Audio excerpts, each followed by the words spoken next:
नमस्कार दोस्तों, मैं आलोक शुक्ला आपके साथ रोज चर्चा करता हूं किसी न किसी तात्कालिक प्रसंग में।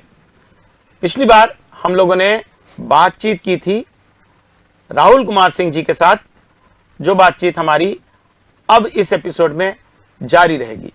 तो आइए चलते हैं राहुल कुमार सिंह जी के साथ अपना बचा हुआ संवाद, बची हुई बातचीत के लिए।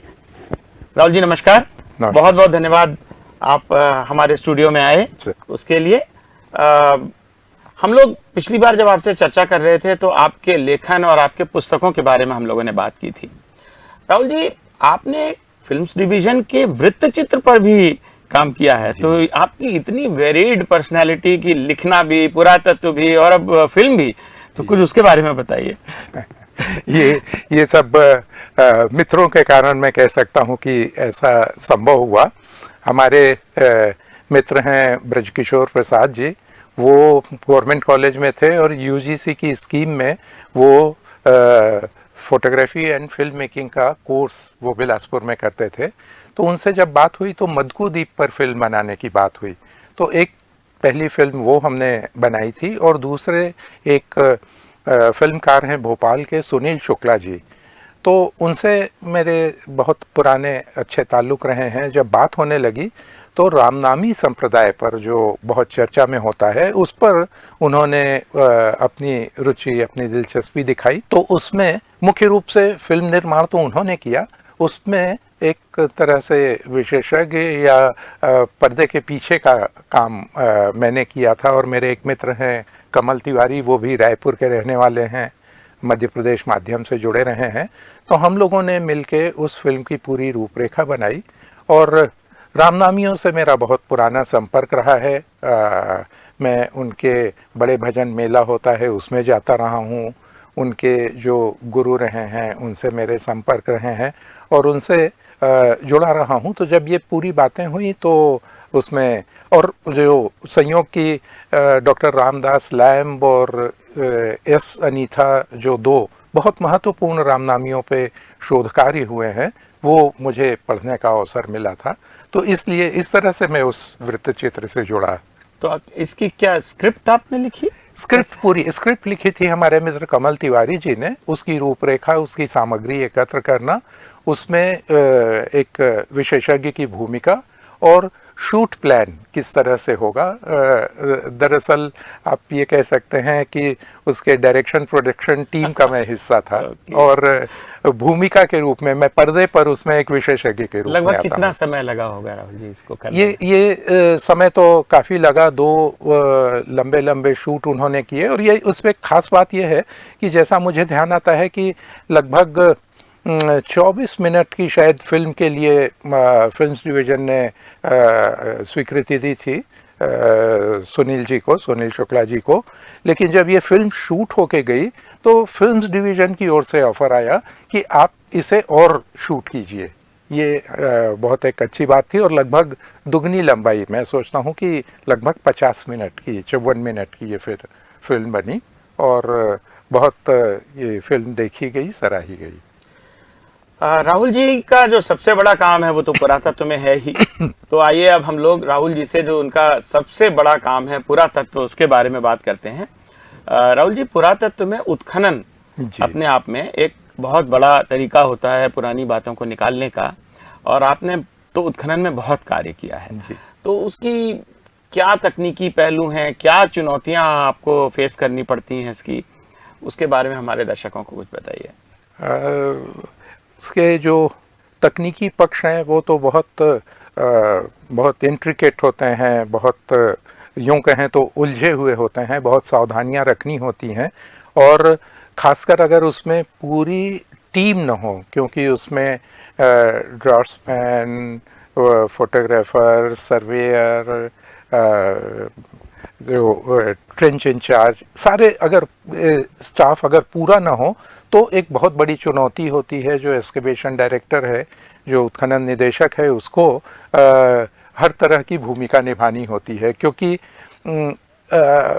खुदाई के दौरान जो चीज़ें आती रहती हैं उनको अगर हम ठीक से डॉक्यूमेंट नहीं कर पाए, उनका अभिलेखन अगर छाया चित्रण, मानचित्रण और शब्दांकन तीनों स्तर पर हम नहीं कर पाए तो उसकी रिपोर्ट राइटिंग में, उसके निष्कर्ष निकालने में, और सबसे बड़ी दिक्कत तभी होती है कि अगर ये सभी चीज़ें हम प्राथमिक स्रोत के रूप में एकेडमिक वर्ड को हम नहीं दे पाते हैं तो हमारे निकाले गए निष्कर्ष एक तरह से एक पक्षीय हो जाते हैं, बेमानी हो जाते हैं।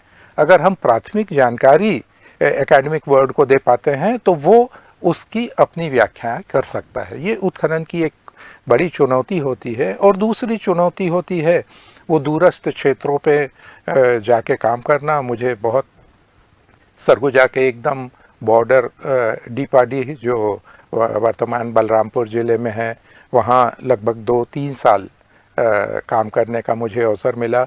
बस्तर के 90, 91, 92 में बस्तर के उन क्षेत्रों में जो थोड़ा सा माओवादियों से प्रभावित क्षेत्र थे और थ्रेट भी था, ऐसी जगहों पे काम करने का अवसर मिला। कुछ उसमें चुनौतियां आई, कुछ विपरीत परिस्थितियां भी बनी, लेकिन काम अच्छा हुआ। अच्छा इस मायने में कि गढ़धनोरा और भोंगापाल जैसे दो महत्वपूर्ण स्थल वहाँ है। और भोंगापाल तो अपने आप में मैं विशेष रूप से इसलिए उल्लेख करना चाहूँगा कि नारायणपुर से 30 किलोमीटर दूर ये स्थल है और संरचनात्मक चैत्य, बौद्ध चैत्य लगभग 5वीं-6वीं शताब्दी का नलवंशी शासकों का ये स्ट्रक्चरल चैत्य जो देश में गिने चुने हैं, ये उनमें से एक है। तो इस तरह की बहुत सारी स्थितियां होती हैं, लेकिन शायद यही रोमांच है जो इस क्षेत्र के लिए आकर्षित करता कुछ है। डीपाडी के बारे में और विस्तार से बताइए, क्योंकि डीपाडी में आपने बहुत अच्छा काम किया है। और मुझे याद है मैं बहुत पहले वहाँ पदस्थ था, तो उस वक्त तो डीपाडी एक बहुत छोटा सा गाँव था, 2-4 मूर्तियां मिली थी, उनको कहीं कोने में रखते थे जी। और फिर आपने इतना बढ़िया, इतना अच्छा काम किया, कैसे किया, थोड़ा विस्तार से बताइए। डीपाडी के साथ मैं 3 अपने वरिष्ठ अधिकारी, कला, संस्कृति, पुरातत्व से जुड़े लोगों को भी उनका संदर्भ देना आवश्यक मानता हूँ कि वहाँ डॉक्टर प्रमोद चंद्र जो हार्वर्ड विश्वविद्यालय में भारतीय कला के प्रोफेसर थे, विशेषज्ञ के तौर पर वो छत्तीसगढ़ यहाँ आए थे सलाहकार के तौर पर, तब मध्य प्रदेश में। अशोक वाजपेयी जी तब सचिव होते थे और डॉक्टर कल्याण चक्रवर्ती जी हुआ करते थे। तो इन तीनों का ये प्रयास था। दरअसल मध्य प्रदेश के दौरान बमुश्किल छत्तीसगढ़ में रायपुर और बिलासपुर ऑफिस होता था। हमारे पास कोई साधन नहीं होते थे, फील्ड में हम जाते थे, बस से उतर के साइकिल किराया लेके हम स्थलों पर जाया करते थे और दूरस्थ स्थलों पर जाना बहुत मुश्किल होता था। तो ये स्थितियों में इस जगह के महत्व को शायद सिर्फ प्रशासनिक दृष्टि से पहचान पाना संभव नहीं होता, लेकिन ये ऐसे लोग थे, अधिकारी थे, जिन्होंने उसके महत्व को समझा और इसके लिए स्वीकृति दी।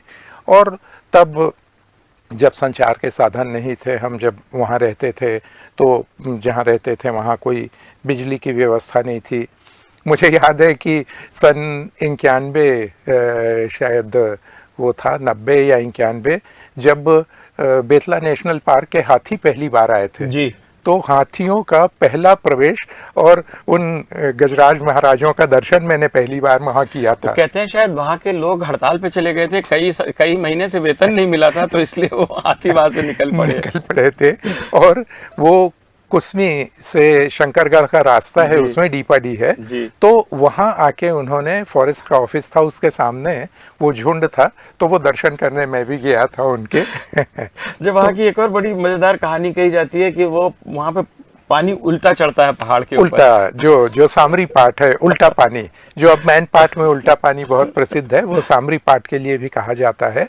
तो डीपाडी में हम शाम को अपने दिन डूबने के पहले आ जाते थे, क्योंकि जहाँ हम लोग थे साइट था, वहाँ चारों ओर भालू होते थे, भालू शाम को आ जाया करते थे। तो इस तरह की बहुत सारी स्थितियाँ थीं। और जैसा मैंने कहा कि हम लोगों को सावधान किया जाता था कि वो नगमतिया वाले से बच के रहना, वो देवारी करता है बच के रहना, वो बैदिकी है उससे बच के रहना। लेकिन मैं तो मानता हूँ कि हमको इन सब का प्रोटेक्शन मिला वहाँ। तो आपको जो नगमतिया और देवारी जिनके बारे में आपने छत्तीसगढ़ के लोक पुराण में लिखा है, जी, वो भी आपने उस समय ही उनसे आपके रिलेशनशिप सब उस समय बने होंगे। बिल्कुल उस समय मैं कह सकता हूँ कि वो एक प्रकार से मेरे गुरु हैं। जो तो गुरु पद पे जो होते हैं तो उन्हें गुरु की तरह लोग याद करते हैं, लेकिन शायद उन लोगों ने मुझे बहुत सारी चीज़ें न सिर्फ सिखाई बल्कि समझने का, अपना समझ ठीक करने का मौका दिया मुझे। अच्छा, ये बताइए कि छत्तीसगढ़ में आप किन दो स्थलों को पुरातत्व के लिए सबसे अधिक महत्वपूर्ण मानते हैं? यूँ तो बहुत मुश्किल है, लेकिन मैं मल्हार के लिए, मुझे हमेशा ये लगता है कि हम जिसको मल्हार कह के कई बार उसकी पहचान सीमित कर देते हैं, मल्हार एक ऐसा पुरातात्विक स्थल है जो दरअसल सिर्फ मल्हार नहीं बल्कि जैतपुर, बूढ़ी खार, चकरबेढ़ा, बेटरी, नेवारी, इस तरह के कम से कम 7 या 8 गांव हैं जिसमें वो पुरावशेष फैले हुए हैं। और वहाँ इस दृष्टि से वो बहुत महत्वपूर्ण है कि हम पुरावशेषों की बात करें तो वहाँ मड रैम्पर्ट फोर्ट, जो मिट्टी के दीवारों वाले प्राकार वाले किले हैं वो, और शिलालेख, ताम्रपत्र, आवासीय संरचनाएं, सिक्के, बीड्स, सीलिंग, ताम्रपत्र, शिलालेख, सारी चीज़ें। और दूसरी बात कि कालक्रम में अगर हम देखें तो आरंभिक काल के 6वीं, 7वीं, 8वीं शताब्दी से लेके शुरुआत से लेके शुरुआत का काल, मतलब प्री बुद्धिस्ट एरा से लेके तुमाण और मल्हार में से कौन ज्यादा पुराना होगा? तुमाण की शुरुआत कलचुरियों से होती है, जबकि मल्हार में उसके पहले की भी चीज़ें, यानी सोमवंशी चीज़ें, शरभपुरी, इवन मौर्यन, वहाँ पंचमार्क कॉइन्स मिलते हैं। और एक बहुत इंटरेस्टिंग चीज़, मगध वंश के सिक्के मिलते हैं। और मगध या मेघ वंश इसलिए बहुत महत्वपूर्ण है कि हमको वायु पुराण से उनका संदर्भ मिलता था, लेकिन वो आर्कियोलॉजिकल एविडेंसेस नहीं थे। और इस साहित्यिक प्रमाण को मल्हार से मिले सिक्कों ने, एविडेंस ने उसको प्रूव किया, उसको सपोर्ट किया। तो इस तरह से मल्हार का अपना बहुत महत्वपूर्ण है। निसंदेह सिरपुर एक हमारी ऐसी पहचान रही है, सिरपुर तो और है, और वो वर्ल्ड हेरिटेज के लिए भी, विश्वदाय के लिए भी उसके प्रयास होते हैं। और वो देश में ईंटों का बना सबसे संरक्षित और सबसे सुंदर मंदिरों में से एक उसकी गणना होती है। और निसंदेह इसमें कोई शक नहीं है कि न सिर्फ लक्ष्मण मंदिर बल्कि पूरा का पूरा वो सिरपुर अपने आप में छत्तीसगढ़ के और यूँ देखें तो हम सरगुजा के डीपाडी या महेशपुर को नहीं छोड़ सकते। और अगर हम बस्तर की बात करें तो बस्तर में हम बारसूर, दंतेवाड़ा, भोंगापाल, गढ़धनौरा को नहीं छोड़ सकते। हमारे पास भोरमदेव जैसा स्थान है तो आरंग है, राजीव मोरशिवरी नारायण तो सारे तो हैं ही। तो एक्चुअली दो में उसको सीमित करना बहुत ही मुश्किल काम है। आई थिंक वो शायद फेयर नहीं है क्वेश्चन मेरा। अच्छा, चलिए थोड़ा सा विषयांतर करते हैं। रायपुर का जो संग्रहालय है जी, प्री इंडिपेंडेंस संग्रहालय है, तो उसकी क्या कहानी है, क्या इतिहास है, किस तरह से बना, क्या उसके बारे में कहना चाहेंगे आप? ये जो पुरानी जानकारी मिलती है ये 1875, लेकिन एक पुराना रायपुर शहर का नक्शा मिलता है 1868 का, उसमें भी ये मार्क है ऐसा। जो डॉक्टर रमेंद्रनाथ मिश्र जी, डॉक्टर लक्ष्मी शंकर निगम जी, जो हमारे वरिष्ठ इस क्षेत्र में काम करने वाले लोग हैं, उन्होंने ये जानकारी शेयर की है। और 1875 में राजनांदगांव के जो चीफ थे, ये देशी रियासत थी, महंत घासीदास जी, उन्होंने ये दान दिया था। अंग्रेजों से गिफ्ट कहते थे, दान तो मानते नहीं थे क्योंकि वो तो राजा खुद थे, तो वो गिफ्ट कहते थे इसको। तो उनके गिफ्ट से ये संग्रहालय बना था। और जो अभी वर्तमान अष्टकोणीय भवन है जो पुराने मंत्रालय के सामने, तो वो मूलतः वो बिल्डिंग हुआ करती थी। और बाद में 1953-54 में फिर ये नया संग्रहालय भवन बना। महत्वपूर्ण यह है कि पुराना संग्रहालय होने के नाते इसमें पुराने सामग्री का संग्रह, सिक्के, ताम्रपत्र और शिलालेख, और मुख्यतः सिरपुर से मिले जो ब्रॉन्ज इमेजेस हैं, जो कांस्य प्रतिमाएं हैं। तो दरअसल जो पूरे देश या भारतीय कला में चोल साम्राज्य के कांस्य प्रतिमाओं की बात होती है, तो उसके समानांतर या कुछ मायनों में बेहतर अगर कोई चीज़ें हैं तो वो सिरपुर की ये कांस्य प्रतिमाएं हैं। विशेषकर उसमें मंजूश्री बुद्ध का एक स्वरूप है। वो एक जो फेस्टिवल ऑफ इंडिया हुआ करते थे विदेशों में, उसमें ये देश को प्रतिनिधित्व करने वाली छत्तीसगढ़ की प्रतिमा होती थी, और ढेर सारे सिक्के, इस तरह की सामग्री वहाँ एकत्र है। अपने आप में ये देश के बहुत आरंभिक संग्रहालयों में तो है ही, महत्वपूर्ण संग्रहालयों में। हम आईकॉम की सदस्यता नहीं ले पाए हैं, उसका एक कमज़ोर पक्ष ये भी है। हमको इंटरनेशनल वो तो प्रशासनिक बात हो गई जी। अच्छा, अगर हम ताला की प्रतिमा भी तो वहाँ पर है। ताला की प्रतिमा का फाइबर रेप्लिका, अच्छा। मूल प्रतिमा ताला में है। हाँ। और एक जो प्लास्टर ऑफ पेरिस की, जो दीदारगंज यक्षी की प्लास्टर ऑफ पेरिस की प्रतिकृति है, जैसा मेरी जानकारी में है कि उस प्रतिमा की प्लास्टर प्रतिकृति सिर्फ नेशनल म्यूजियम दिल्ली और रायपुर संग्रहालय, सिर्फ 2 प्रतिकृति उसकी है। तो वो अपने आप में एक बहुत महत्वपूर्ण सामग्री है। राहुल जी को बहुत सारे सम्मान भी मिले हैं, बिलासा सम्मान, ब्लॉगर सम्मान, धरती पुत्र सम्मान, इंडिया टुडे का संस्कृति सम्मान, ये सारे सम्मान मिले हैं। राहुल जी की जो का व्यक्तित्व जो है, उनके लिए सम्मान सब बड़े छोटे हैं, लेकिन राहुल जी कैसा लगता है सम्मान पाके? कितना महत्वपूर्ण है? खुशी होती है, महत्व भी होता है, लेकिन उसका एक महत्व मुझे लगता है कि इस तरह से भी उसका महत्व होता है कि कई बार आपका सिर्फ नाम आपका परिचय नहीं देता, उसके साथ जब तक सम्मानों का पुछल्ला न हो और कई बार ये सम्मान उस तरह से बोझ भी बनते हैं, क्योंकि उन सम्मानों की रक्षा करना और वो सम्मान पाके अपनी एक जो फीलिंग ऑफ रिस्पॉन्सिबिलिटी है, एक जिम्मेदारी, दरअसल ये सम्मान जो भी संस्थाएं देती हैं, समाज के लोग होते हैं, उनके प्रति मुझे लगता है कि आपकी जिम्मेदारी बहुत बढ़ जाती है। तो ये खुशी की बात तो होती है, लेकिन सम्मान हमेशा एक मेरे लिए दबाव भी होता है। आइए राहुल जी की कुछ व्यक्तिगत और पारिवारिक बातों के बारे में भी हम लोग जानने की कोशिश करते हैं। राहुल जी, अकलतरा में जो आपका प्रारंभिक जीवन था, कुछ उसके बारे में बताइए, और तब के अकलतरा में और अब के अकलतरा में, और वैसे तो मतलब पूरी दुनिया में आपको क्या अंतर लगता है? कहाँ जा रहे हैं हम लोग? आप संस्कृति विभाग में रहे हैं, इसलिए ये प्रश्न आपसे महत्वपूर्ण है। मैंने नोट लिखने की कोशिश की थी, और जिसमें मैंने ये बात कही थी, शायद इस प्रश्न के जवाब में वो बहुत उपयुक्त होगा वो कहना कि तब का अकलतरा, मैं करीब 15-16 साल की उम्र तक तो मेरी पढ़ाई भी रही, और उसके आगे लंबे समय तक मैं 30, 32, 35 वर्ष की आयु तक अधिकतर समय मेरा अकलतरा में बीतता था।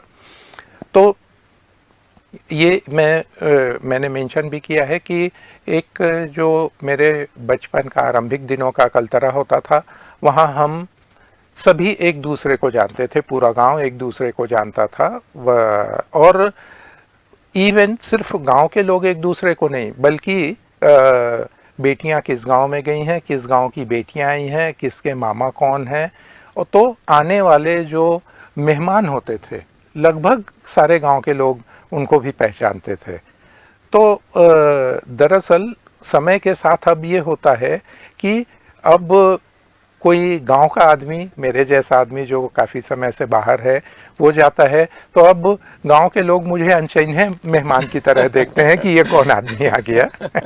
और मुझे ये बहुत रोचक लगता है कि जब मैं किसी से मुलाकात होती है तो अनुमान करता हूँ कि वो किस परिवार का है, और अगर अकलतरा का पुराना बाशिंदा है तो कई बार उनके पिता के नाम के बजाय उनके बाबा के नाम से मैं ज़रूर तो थोड़ा अपनापन कम होता जा रहा है। ये निश्चित रूप से ये हुआ है। और पूरे समय के साथ ये चीज़ें आई हैं।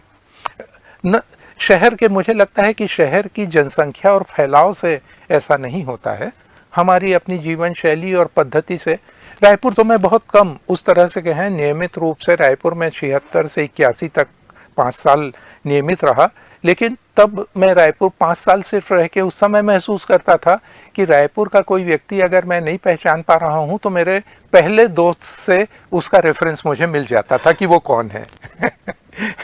लेकिन ये बात इसलिए मैं कह रहा हूँ कि वो शायद जनसंख्या का नहीं, हमारी सोच का जीवन शैली का वो है। अच्छा राहुल जी, दो जुड़े हुए प्रश्न हैं आपस में कि एक तो छत्तीसगढ़ के पुरातत्व में आप सबसे अधिक योगदान किसका मानते हैं और किसे आप अपना गुरु मानते हैं इस क्षेत्र में? मैंने कुछ नाम दूसरे प्रसंगों में लिया। लोचन प्रसाद जी पांडे का नाम तो मैं मानता हूँ कि सबसे महत्वपूर्ण है। राय बहादुर हीरालाल जी का काम छत्तीसगढ़ पे जो बहुत चर्चा होती है, मैं उसका प्रसंगवश उल्लेख करना ज़रूरी मानूंगा कि हम अभी राम जन्मभूमि की बात कर रहे हैं, कौशल्या माता मंदिर की, हम चंदखुरी की बात कर रहे हैं। मैं उल्लेख करना चाहूँगा कि चंदखुरी को लेके शायद सबसे पुराना, जो सबसे पहल जो रिसर्च पेपर लिखा था वो राय बहादुर हीरालाल ने लिखा था, जिसकी चर्चा कम होती है और जो बहुत रोचक और बहुत महत्वपूर्ण अपने आप में एक शोध पत्र है। और इनके साथ जैसा मैंने कहा बालचंद जैन जी या doctor Vishnu Singh Thakur, doctor LS. Nigam जैसे लोग हैं जिन लोगों ने यहाँ के पुरातत्व पे काम किया है स्थानीय लोगों में। और डॉक्टर अजय मित्र शास्त्री नागपुर के स्कॉलर होते थे, उन्होंने, ये ऐसे लोग हैं। और भी काफ़ी लोग, हीरालाल शुक्ल हुआ करते हैं, अभी भी वो भोपाल में हैं, उन्होंने भाषा विज्ञान पुरातत्व पे भी काम किया है। ऐसे ढेर सारे लोग हैं जिनका कंट्रीब्यूशन मैं मानता हूँ कि छत्तीसगढ़ के इतिहास के लिए, खासकर पुरातात्विक इतिहास के लिए बहुत महत्वपूर्ण है। आने वाले दिनों में आपको छत्तीसगढ़ में पुरातत्व की क्या संभावनाएं लगती हैं? दो दृष्टि से इसको देखा जाए। एक तो नए स्थलों की खोज, तो दरअसल टूल्स एंड टेक्निक्स, जितने तकनीक विकसित हुआ है उन तकनीकों के विकास के कारण अब सूचनाएं जल्दी आती हैं और उनके खोज की संभावना बढ़ी है और हम उसमें वैज्ञानिक पद्धतियों का भी इस्तेमाल करने लगे हैं। तो इस कारण अब चीज़ें उस तरह से मुझे लगता है कि आसान हुई हैं, संभावना बढ़ी है और हमको कुछ नई चीज़ें प्राप्त हो सकने की न सिर्फ स्थल बल्कि पुरावशेष।